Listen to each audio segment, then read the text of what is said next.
हर साल 15 अगस्त के दिन तो पूरा भारत स्वतंत्रता दिवस मनाता है। लेकिन क्या आपको पता है इस दिन में ऐसी क्या खास बात थी कि जो हमें 14 अगस्त की और 15 अगस्त की मध्य रात्रि का समय चुनना पड़ा? आइए जानते हैं। लोगों की माने तो उस समय के वायसराय लॉर्ड माउंटबेटन ने भारत की आज़ादी के लिए साल 1948 तय किया था।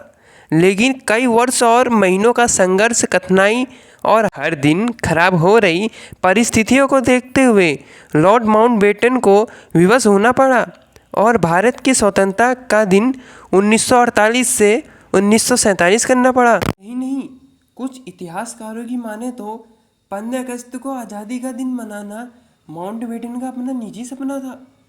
ऐसा करके माउंटबेटन लोगों को यह दिखाना चाहते थे कि सब कुछ उनके ही नियंत्रण में है। माउंटबेटन 15 अगस्त की तारीख को शुभ मानता था, इसलिए उसने भारत की आज़ादी के लिए यह तारीख चुनी। और 15 अगस्त का दिन माउंटबेटन के लिए शुभ था क्योंकि इस दिन द्वितीय विश्व युद्ध के समय 15 अगस्त 1945 को जापान आर्मी ने आत्मसमर्पण किया था और उस समय माउंटबेटन अलाइड फोर्स का कमांडर था। लॉर्ड माउंटबेटन ने आज़ादी की तारीख 3 जून 1948 से 15 अगस्त 1947 कर दी तो देश के कई ज्योतिषों में खलबली मच गई क्योंकि उनके अनुसार यह दिन अमंगल और अशुभ था। ऐसे में माउंटबेटन को दूसरी तारीख भी सुझाई गई, लेकिन उन्होंने दूसरी तारीख में अपना कोई पक्ष नहीं दिया और वो अड़े रहे कि 15 अगस्त को ही भारत को स्वतंत्रता दी जाएगी। तो इसलिए ज्योतिषों ने एक उपाय निकाला।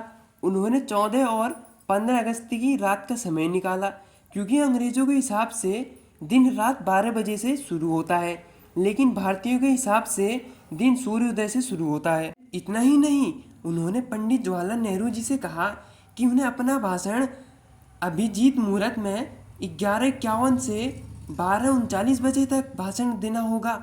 इसमें एक और शर्त थी कि नेहरू जी को अपना भाषण 12 बजे रात तक ख़त्म करना पड़ेगा और फिर उसके बाद शंखनाद करके नए देश की गूंज पूरी दुनिया तक पहुंचाई जाएगी।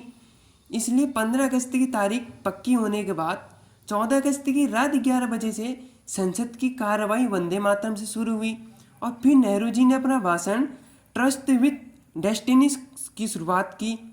जिस समय ये भाषण चल रहा था उस समय आधी दुनिया सोई हुई थी और जब वे अगली सुबह उठी तो उन्हें एक आज़ाद भारत खड़ा दिखा और हर तरफ आज़ादी का जश्न था।